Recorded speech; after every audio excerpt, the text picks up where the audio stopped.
A lot of people feel low on confidence because of bad past experiences, right? Now, what could those bad past experiences that lead to low confidence are?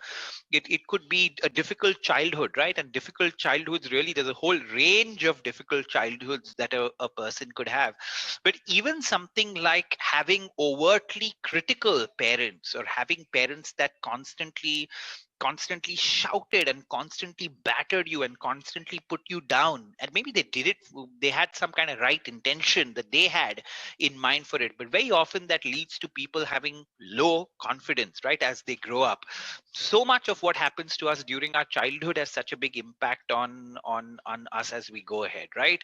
I know that this was the second point, was the case with me. Poor performance academically or professionally. So at one point of time in my life as I was growing up, and I share this with people all the time, that when I was in school and I just passed out from school in 10th standard, I would put myself in the category of somebody that had low confidence. And the reason why I had low confidence back then is because I went to an ICSE school, and I went to what was considered to be Goa's kind of. I grew up in Goa. It was Goa's best school, and I went there, and I wasn't a very good student when I was growing up. Right, I was a 50% student, and just so many people in my family, amongst my friends, used to be really good students. So there was a constant kind of sense of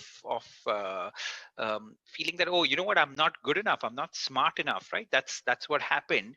However, my mother she used to badger me for not getting good marks as I was growing up. But she'd constantly say, you know what, but you're really a smart kid. At least she said that. She'd like really go hard on me for the marks, but at least she'd somewhere say, but you're a smart kid. But that really never registered in my head. I In school I would constantly think that, oh, you know what, I'm not really smart. And then what happened was, very strangely for me, and I consider that to be one of the kind of turning points of my life. I went from that kind of elite school where a lot of people were very, very good, and from there, from that ICSE board, I went to Goa board, right, which wasn't as competitive. In my 11th standard, there wasn't an ICSE board in commerce in Goa, so I went to a board that was far less competitive than the previous environment that I was in.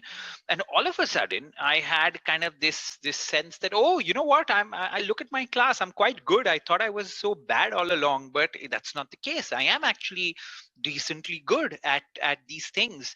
And then I started taking up a lot of activities I was interested in that I wouldn't do earlier, right, in my school, because it was so competitive.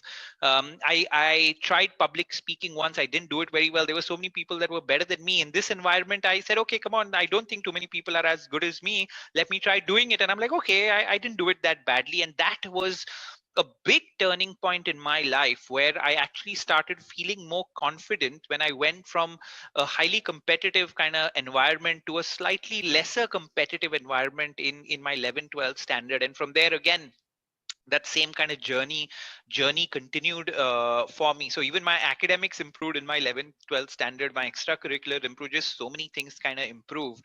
But a lot of people don't go through that same experience I did, right? So for a lot of people, because they're not that good, they weren't that good at academics, and somebody else who was good at academics, they constantly have this kind of they're low on confidence, and they carry that baggage even in adult life, in a lot of cases.